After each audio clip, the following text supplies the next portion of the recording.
সুপ্রিয় উচ্চ মাধ্যমিক পরীক্ষার্থী বন্ধুরা, আজ তোমাদের এইচএস অর্থাৎ উচ্চ মাধ্যমিক ফিলোসফি প্রশ্নপত্র নিয়ে আজকের আমাদের বিশেষ ভিডিও। হ্যাঁ বন্ধুরা, তোমরা ঠিকই শুনেছো, শেষ মুহূর্তে আজকের পরীক্ষার প্রশ্ন কি প্রশ্নগুলো আসতে চলেছে তোমাদেরকে বলে দিচ্ছি। আর কিছুক্ষণের মধ্যেই তোমরা কিন্তু পরীক্ষা দেবে, তো অবশ্যই শেষ মুহূর্তে এই প্রশ্নগুলো একবার হলেও পড়ে যাও। তো উচ্চ মাধ্যমিক পরীক্ষার প্রশ্নপত্র দেখো, প্রথম তোমাদেরকে দেখিয়ে দিই যে এটা পড়লে কিন্তু 100% গ্যারান্টি তোমরা পরীক্ষায় আসবে। তো শেষ মুহূর্তে এই প্রশ্নগুলো পড়ে যাও, তোমার বন্ধুদেরকে অবশ্যই ভিডিওটা শেয়ার করে দাও। প্রথম দেখো, মিলের পরীক্ষামূলক পদ্ধতি, এই চ্যাপ্টার থেকে মাত্র কয়েকটি প্রশ্ন বলবো, এখান থেকে তোমরা কিন্তু 100% কমন পেয়ে যাবে। দেখো প্রথম প্রশ্ন, তোমার বন্ধুদেরকে জাস্ট একটু ভিডিওটা শেয়ার করো। দেখো, মিলের অন্যয় ব্যতিরেকি পদ্ধতি উদাহরণ সহ ব্যাখ্যা করো, এর সংজ্ঞা, আকার, দৃষ্টান্ত, সুবিধা অসুবিধা। তো এটা কিন্তু দেখছো খুব ইম্পর্টেন্ট এবছরের জন্য, মিলের অন্যয় ব্যতিরেকি পদ্ধতি, অন্যয় ব্যতিরেকি পদ্ধতিটা দেখছো। এছাড়াও 2 নম্বর দেখো, মিলের অন্যয় পদ্ধতি লেখো, সংজ্ঞা, আকার, দৃষ্টান্ত, সুবিধা অসুবিধা। আরেকটি তোমাদের জন্য কোশ্চেন যে মিলের সহ পরিবর্তন পদ্ধতি লেখো, এর সংজ্ঞা, আকার, দৃষ্টান্ত, সুবিধা এবং অসুবিধা।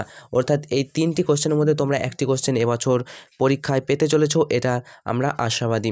তো অবশ্যই এই 3টে প্রশ্ন একবার পরীক্ষার আগে অবশ্যই দেখে যাবে। চলো এরপর আমরা দেখে নেব আরোহমূলক দোষ।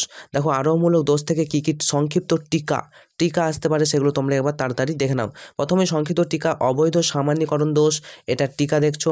কাকতালীয় দোষ মোস্ট ইম্পর্টেন্ট, বহুকরণবাদ, মন্দ উপমা যুক্তি এবছর ইম্পর্টেন্ট, অপর্যবেক্ষণ দোষ এবং সহকার্যকে কারণ বলে মনে করার দোষ। এই টিকাগুলোর মধ্যে থেকে তোমরা কিন্তু টিকা পেয়ে যাবে, আশা রাখছি। তো অত্যন্ত গুরুত্বপূর্ণ প্রশ্নগুলো, অবশ্যই বন্ধুদের সাথে শেয়ার করো। আমাদের চ্যানেলে নতুন হলে চ্যানেলটি সাবস্ক্রাইব করো, পাশে থাকা নোটিফিকেশন অল সিলেক্ট করে রাখো। তোমাদের আর পরবর্তীতে কী পরীক্ষা রয়েছে সেটা অবশ্যই কমেন্ট করে জানাও। শেষ মুহূর্তে সেরা প্রস্তুতি। দেখো, নিরপেক্ষ বচন বলতে কী বোঝো, নিরপেক্ষ সাপেক্ষ বচনের পার্থক্য সহ উদাহরণ, এটা তোমরা দেখে যাবে বচন চ্যাপ্টারটি থেকে। আচ্ছা দেখো, এরপর গুণ ও পরিমাণ অনুসারে নিরপেক্ষ বচনের শ্রেণী বিভাগ করো।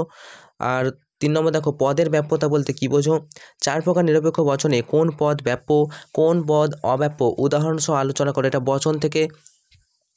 অথবা নিরপেক্ষ বচনের চতুর্বর্গ পরিকল্পনা বলতে কী বোঝো। তো বচন থেকে এই কয়েকটা প্রশ্ন শেষ মুহূর্তে, এগুলো ইম্পর্টেন্ট, এই প্রশ্নগুলো তোমরা শেষ মুহূর্তে দেখে যাবে। এরপর চলে আসবো বচনের বিরোধিতা। দেখো বচনের বিরোধিতা থেকে, বচনের বিরোধিতা বলতে কী বোঝো, বিরোধিতার শর্তগুলি কী কী। পাশাপাশি দেখছো বিরুদ্ধ বিরোধিতা কাকে বলে, বিরুদ্ধ বিরোধিতা এবং বিপরীত বিরোধিতার মধ্যে পার্থক্য লেখো। পাশাপাশি বিপরীত বিরোধিতা এবং অধীন বিপরীত বিরোধিতার মধ্যে পার্থক্য লেখো। মোস্ট ইম্পর্টেন্ট কোয়েশ্চেনগুলো তোমাদের সাথে শেয়ার করছি। চলো নেক্সট, অমাধ্যম অনুমান। দেখো এই চ্যাপ্টার থেকে কি করবে, নিষেধমূলক আবর্তন কাকে বলে, এই আবর্তন কি বৈধ। পাশাপাশি দেখবে বিবর্তন কাকে বলে, বিবর্তনকে অমাধ্যম অনুমান বলা হয় কেন। দৃষ্টান্ত সহ বিবর্তনের নিয়মগুলি দেখছো। পাশাপাশি দেখো আবর্তন কাকে বলে, উদাহরণ সহ আবর্তনের নিয়মগুলি তোমরা উল্লেখ করো। পাশাপাশি দেখো বস্তুগত বিবর্তন বলতে কী বোঝো, তো বস্তুগত বিবর্তনকে কি প্রকৃত বিবর্তন বলা চলে, আলোচনা করো। লাস্ট মিনিট এই প্রশ্নগুলো না দেখে পরীক্ষা দিতে যাবে না, তো অবশ্যই খুবই গুরুত্বপূর্ণ। তারপরের প্রশ্ন দেখো, এবচনের সরল আবর্তন সম্ভব নয় কেন, কোন ক্ষেত্রে এবচনের সরল আবর্তন সম্ভব নয়। পাশাপাশি ও বচনের আবর্তন সম্ভব নয় কেন। এই প্রশ্নগুলো কিন্তু অবশ্যই তোমরা দেখে যাবে। এরপর দেখো নিরপেক্ষ ন্যায় থেকে কী টিকা আসে। নিরপেক্ষ ন্যায় থেকে প্রথম টিকা হচ্ছে অবৈধ সাধ্য দোষ, চারিপদ ঘটিত দোষ বা চতুষ্পদী দোষ, পরীক্ষায় আসার মতো প্রশ্ন এই দুটোর মধ্যে। আচ্ছা, অবৈধ পক্ষ দোষ ইম্পর্টেন্ট, নঙর্থক বা আশ্রয় বাক্যজনিত দোষ, নিরপেক্ষ ন্যায়ের সাধ্যপদ, পক্ষপদ ও হেতুপদের কাজ কী। পাশাপাশি নিরপেক্ষ ন্যায়ের সংস্থান কী, অব্যাপ্য হেতু দোষ। তো এই যে কয়েকটি প্রশ্ন বললাম তোমাদের, এর মধ্যে থেকে তোমরা একটা দুটো কিন্তু কমন পেয়ে যাবে। অবশ্যই ভালো করে শেষ মুহূর্তে এই প্রশ্নগুলো দেখে যাবে। তো এগুলো ছিল তোমাদের জন্য সাজেশন। পাশাপাশি দেখো কিছু এমসিকিউ উত্তর সহ আলোচনা করছি। তো অবশ্যই এমসিকিউ কিন্তু কমন বলা যায় না, তবে এই যেগুলো এমসিকিউগুলো আমরা আলোচনা করছি সেগুলো খুবই গুরুত্বপূর্ণ। তো দেখে নাও, তোমাদের সময় নষ্ট হবে না। প্রথম দেখো, ভাষায় প্রকাশিত অনুমানের আকারকে কি বলা হয়। ভাষায় প্রকাশিত অনুমানের আকারকে বলা হয় যুক্তি। মনে রাখবে, ভাষায় প্রকাশিত অনুমানের আকারকে যুক্তি বলা হয়। তাহলে যদি তোমাদের ঘুরিয়ে প্রশ্ন দেয় যুক্তি কাকে বলে, তাহলে ভাষায় প্রকাশিত অনুমানের আকারকে যুক্তি বলে। নেক্সট, যুক্তি হলো ভাষায় প্রকাশিত ড্যাশ, যুক্তি হলো ভাষায় প্রকাশিত অনুমান।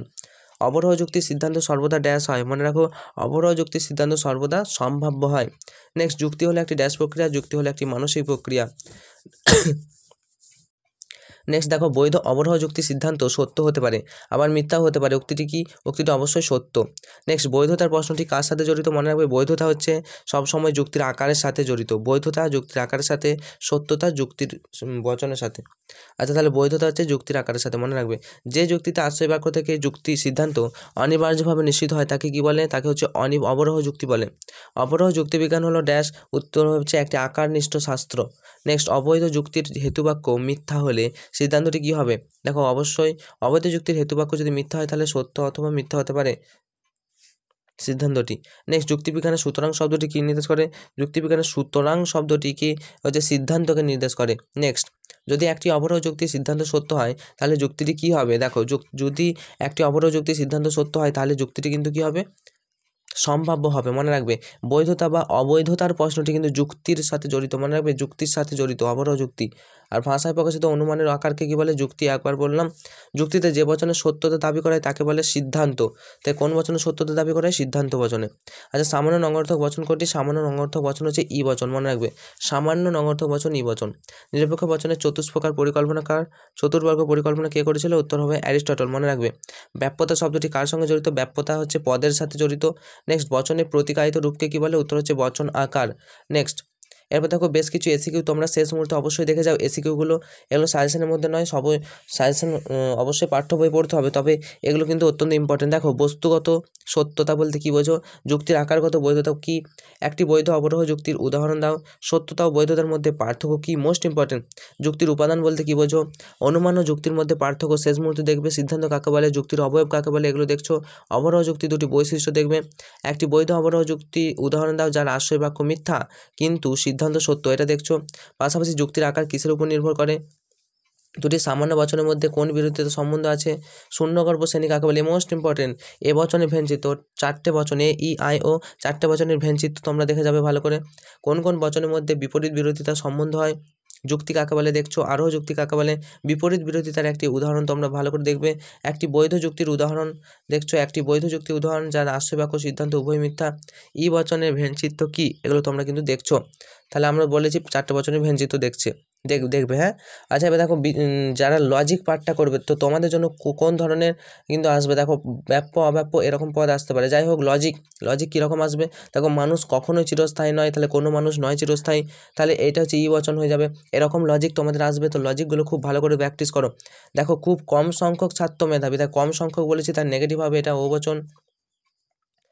খুব কম সংখ্যক কোনো ছাত্র হয়, কোনো ছাত্র নয় মেধাবী, তো এরকম দেখো কি বললাম যে মানুষ কখনোই চিরস্থায়ী নয়, ই বচন, এটা তোমার ও বচন। কিছু কিছু ফল মিষ্টি, কোনো ফল হয় মিষ্টি, আই বচন। সমস্ত কৃষক তীর্থযাত্রী, এটা দেখছো। কতিপয় লোক, এই যে কতিপয় দিয়ে তোমাদের প্রশ্ন আসতে পারে। একটি ছাড়া সব ধাতু দামি, এটা কিন্তু অত্যন্ত গুরুত্বপূর্ণ। কদাচিৎ দিয়ে প্রশ্ন আসবে তোমাদের। হলুদ পাখি আছে, তাহলে পাখি হয় হলুদ, এরকম। তাহলে কেবলমাত্র কবিরাই আবেগপ্রবণ, এই কেবলমাত্র একমাত্র দিয়ে উদ্দেশ্যবিধ চেঞ্জ, এ বচন হবে। সমস্ত কাক কালো নয়, এরকম সবের সাথে নয় আছে, ও বচন হবে। খুব অল্প লোকই বুদ্ধিমান, অশিক্ষিত মানুষও বুদ্ধিমান, এই অল্প লোকই, খুব অল্প লোকই, অশিক্ষিত মানুষও বুদ্ধিমান।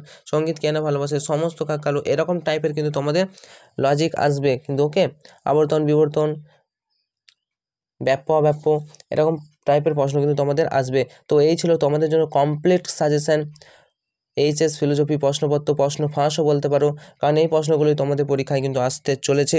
তোমার বন্ধুদের অবশ্যই ভিডিওটা শেয়ার করাও, তোমাদের পরীক্ষা ভালো হবে এই শুভকামনা জানিয়ে আজকের মতো ভিডিওটা এখানেই শেষ করলাম। আমাদের চ্যানেলটি সাবস্ক্রাইব করে রাখতে পারো। পরীক্ষার পর যাবতীয় লেটেস্ট স্কলারশিপ থেকে শুরু করে সমস্ত খবরের আপডেট আমাদের চ্যানেলে তোমরা পাবে। তো অবশ্যই বন্ধুদেরকে ভিডিওটা শেয়ার করো। তোমাদের পরীক্ষা খুব ভালো হোক এই শুভকামনা জানিয়ে আজকের মতো ভিডিওটা এখানেই শেষ করছি। Enjoy exam, all the best.